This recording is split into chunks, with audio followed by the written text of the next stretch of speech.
Hello everyone, welcome back to my channel and my name is Prashant. On this channel I post videos on how to speak English confidently, fluently and with clarity. With the help of this story, we come to know what are the grammar rules and how they are applicable in sentence. और इस story के through हम समझेंगे कुछ important vocabulary. इस story के through हमें reading भी समझ आएगी, हमें वर्ड्स का प्रोनाउंसिएशन कैसे करना है वो भी समझ आएगा। और इस स्टोरी में बहुत अच्छा लेसन है, बहुत ही शानदार मॉरल है। तो मेरी रिक्वेस्ट है आप सभी से कि प्लीज़ इस स्टोरी को एंड तक सुने और जो भी आपको लगे इस स्टोरी के बारे में, आपने क्या समझा, आपने क्या सीखा, उसे कमेंट सेक्शन में ज़रूर शेयर करें। So without any further delay, let's jump directly into the video. The weight of the glass. Once a professor of psychology was delivering a lecture on stress management. Once, एक बार की बात है, एक professor जो कि psychology के थे was delivering, उन्होंने लेक्चर डिलीवर कर रहे थे स्ट्रेस मैनेजमेंट के ऊपर।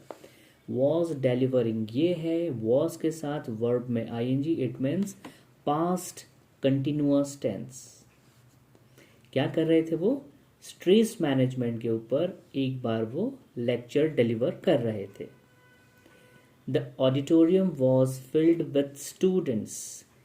ऑडिटोरियम मीन्स एक ऐसा हॉल जहाँ पर एक साथ ढेर सारे स्टूडेंट्स, या फिर ऑडिटोरियम जो ऑडियंस, इसलिए हमने यूज़ किया वर्ड ऑडिटोरियम। तो उस ऑडिटोरियम में क्या होता है, एक साथ ढेर सारे स्टूडेंट्स को बैठने की फैसिलिटी रहती है। द ऑडिटोरियम वॉज फिल्ड, देखिए वॉज के साथ वर्ब की थर्ड फॉर्म यूज हुई है, तो ये हमारा है पैसिव वॉइस। किससे भरा हुआ था पूरा ऑडिटोरियम, पूरा हॉल? विथ स्टूडेंट्स, छात्रों से भरा हुआ था। As soon as the professor picked up a glass of water, देखिए एज सुन एज पॉसिबल हम यूज़ करते हैं जल्दी से जल्दी, लेकिन यहाँ पर एज सुन एज यूज़ हुआ है जैसे ही प्रोफेसर ने क्या किया, अ ग्लास ऑफ वाटर पिक्ड, मतलब अपने हाथ में उठाया। ठीक है, एक ग्लास पानी का अपने हाथ में उठाया। यहाँ पर पिक्ड वर्ब की सेकेंड फॉर्म यूज हुई है, इट मीन्स ये है past indefinite form. As soon as the professor picked up a glass of water, जैसे ही प्रोफेसर ने अपने हाथ में एक पानी का ग्लास उठाया, द स्टूडेंट्स थॉट, देखिए स्टूडेंट्स अगेन यहाँ पर प्लूरल है और यहाँ पर हमने यूज़ किया वर्ब की सेकेंड फॉर्म यानी कि past indefinite form. The students thought that he is about to ask the same old cliched question of a glass half empty और हाफ फुल। देखिए हमने वो आधा ग्लास भरा हुआ है, आधा ग्लास खाली है, ये स्टोरी तो सुन रखी है। तो उन स्टूडेंट्स को भी जैसे ही प्रोफेसर ने अपने हाथ में एक गिलास पानी का लिया, तो सभी स्टूडेंट्स ने सोचा, क्या सोचा कि सर अब हमसे, प्रोफेसर जी अब हमसे वही क्वेश्चन करने वाले हैं, वही बात बताने वाले हैं जो ग्लास आधा खाली आधा भरा हुआ हम काफ़ी बार सुन चुके हैं। तो ये जो वर्ड है क्लीशेड क्वेश्चन, देखिए अगर हम डी को प्रोनाउंस ना करें तो ये वर्ड होगा क्लीशे। यहाँ पर सेकेंड फॉर्म यूज हुआ है, अगेन वर्ब की सेकेंड फॉर्म, तो पास्ट इंडेफिनिट। क्लीशेड का मीनिंग होता है ऐसा कोई क्वेश्चन या ऐसा कोई सेंटेंस जो हमने कई बार सुन रखा है पहले और अब हमारा इंटरेस्ट नहीं है उसे सुनने में। So that type of statement और that type of questions are called cliche question. और यहाँ पर पास्ट की बात हो रही है, तो clichéd question of a glass half empty और हाफ फुल, तो स्टूडेंट्स ने पहले ही अपने माइंड में सोच लिया था। However the teacher asked the student, तभी टीचर ने स्टूडेंट से पूछा, क्या पूछा, देखिए वर्ब की सेकेंड फॉर्म डायरेक्टली यूज हुई है, पास्ट इंडेफिनेट फॉर्म। स्टूडेंट से पूछा, क्या पूछा, how much is the weight of the glass that I am holding right now. पहले मैं इसका मीनिंग बता देता हूँ कि इस सेंटेंस से क्या मीनिंग निकल रहा है, then we will discuss the tense. देखिए यहाँ पे पूछा है हाउ मच, कितना, is the weight, how much is the weight of the glass, इस ग्लास का कितना वेट है जो कि मेरे हाथ में है अभी, राइट नाउ, अभी जो मेरे हाथ में ग्लास है पानी का, उसका वजन कितना होगा या कितना है, अंदाज़ा लगाने के लिए कहा है स्टूडेंट्स को। देखिए आई एम होल्डिंग, इस बार के साथ वर्ब में आईएनजी, प्रेजेंट कंटिन्यूअस टेंस, और ये इंटरोगेटिव वाला है, ठीक है, क्वेश्चन मार्क। अब आगे चलते हैं, अब स्टूडेंट्स की बारी, क्योंकि प्रोफेसर जी ने तो क्वेश्चन पूछ लिया है टीचर ने, ठीक है। Answers poured in from all corners of the auditorium, answers poured, देखिए वर्ब की सेकेंड फॉर्म यानी कि पास्ट इनडेफिनेट फॉर्म, आंसर्स, ढेर सारे आंसर आने लगे, जैसे ही कि हम ग्लास में पानी भरते हैं तो कैसे भरा जाता है, वैसे ही हॉल में आंसर्स भर भर के आने लगे, ऐसा सेंस इसका आ रहा है कि answers poured in from all corners of the auditorium, मतलब पूरे ऑडिटोरियम में से ढेर सारे आंसर्स हर स्टूडेंट से आने लगे। स्टूडेंट्स शाउटेड, वर्ब की सेकेंड फॉर्म पास्ट इंडेफिनिट, सभी बच्चे चिल्लाने लगे, with a weight range of, मतलब बच्चे बताने लगे, वेट कितना बताने लगे, 8 ounce to a couple of pounds, यानी कि वही कुछ ग्राम से लेकर कुछ किलोग्राम तक। तो ये हम ऐसे, ये जो वेट की यूनिट है आउंस एंड पाउंड्स, तो स्टूडेंट्स शाउट कर करके बताने लगे कि इतना वेट हो सकता है, अंदाज़ा लगा रहे थे, ठीक है। आगे चलते हैं, द प्रोफेसर रिप्लाइड, वर्ब की सेकेंड फॉर्म, अब आपको पता लग गया होगा कि जहाँ पर वर्ब की सेकेंड फॉर्म आती है वहाँ पर है past indefinite tense. The professor replied, professor ने रिप्लाई किया, if you consider my perspective, देखिए पर्सपेक्टिव का मतलब होता है नज़रिया, अगर आप मेरी नज़र से देखें या मेरे नज़रिए से समझें, if you consider my perspective the actual weight of this glass does not matter, क्या बताया प्रोफेसर जी ने कि अगर आप मेरे नज़रिए से देखें तो इस ग्लास का वेट जो है वो बिल्कुल मैटर नहीं करता है, ठीक है।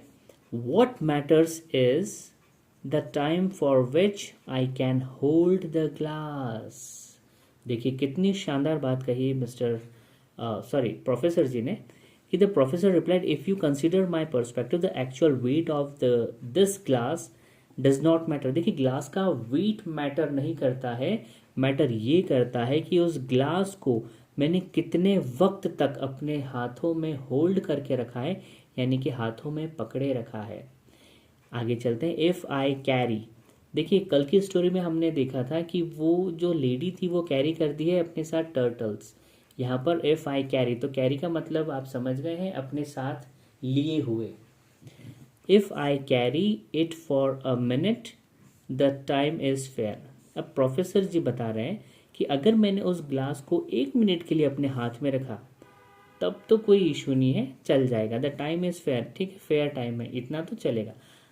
फिर से again, if I can hold it straight for a whole day, लेकिन अब फिर से मैं आपसे पूछता हूँ कि अगर उस ग्लास को, if I can hold it, अगर मैं उसे पूरे दिन तक अपने सीधे हाथ में, मतलब straight arm for a whole day, तब क्या होगा, अगर मैंने उस ग्लास को दिन भर पकड़े रखा तो क्या होगा, my arms will get cramped and force me to drop the glass soon, तब जैसे हम कहते हैं ना कि अब तो मेरे पैरों ने जवाब दे दिया है, अब ये नहीं चल पाएंगे।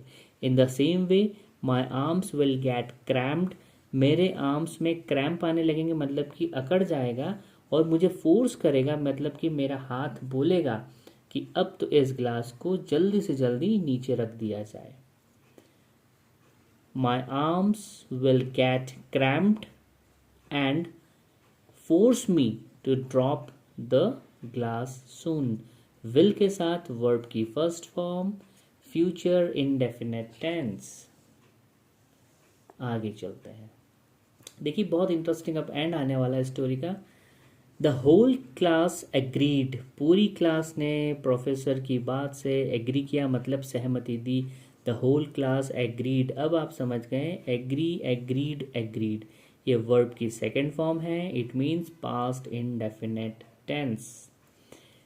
शी कंटिन्यूड, प्रोफेसर ने कंटिन्यू किया, शी कंटिन्यूड, V2 वर्ब की second form past indefinite. Similarly the whole class agreed, अब उन्होंने कंटिन्यू किया, शी कंटिन्यूड। सिमिलरली, ठीक वैसे ही, जैसे यहाँ पर ग्लास को पूरे दिन अगर आप पकड़ के रखेंगे तो आपके हाथों में दर्द होगा। अब यहाँ पर सिमिलरली मतलब ठीक वैसे ही। योर डेली स्ट्रेस, क्योंकि हम बात कर रहे हैं स्ट्रेस मैनेजमेंट की, तो प्रोफेसर ने इस ग्लास के इस ग्लास के एग्जाम्पल को स्ट्रेस मैनेजमेंट से कंपेयर करके एक बहुत अच्छा लेसन दिया। क्या दिया? Your daily stress is like the glass of water. आपका जो डेली की जो परेशानी है, जो स्ट्रेस रहता है, वो कैसा है? Glass of water. किसके जैसा है? Glass of water. जो अभी एग्जाम्पल दे रहे हैं, उनके हाथों में जो ग्लास है उसके जैसा है। क्यों वो कह रहे हैं ऐसा? The more you think about it the more it troubles you. जितना आप उसको या जितना आप उन बातों के बारे में सोचेंगे जो स्ट्रेस देती है, उतना ही आपको ज़्यादा ट्रबल होगा।